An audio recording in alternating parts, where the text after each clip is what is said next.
Bajka z lesa, yeah, robi. Jazdí na bajku, je to super, človek vie zabaviť. Každý deň streamuje večer, je to proste správna.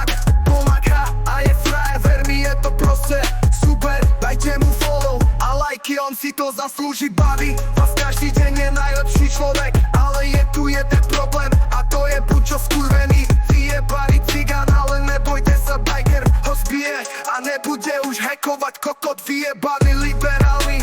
Hnoj hnusný plešatý kokot.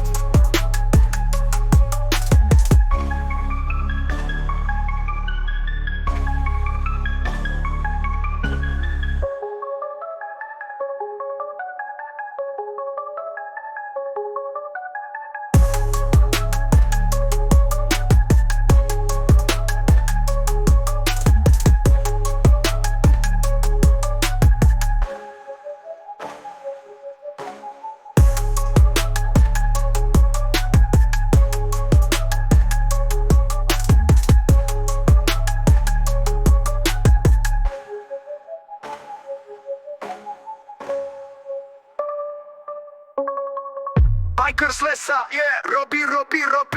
Jazdí na bajku,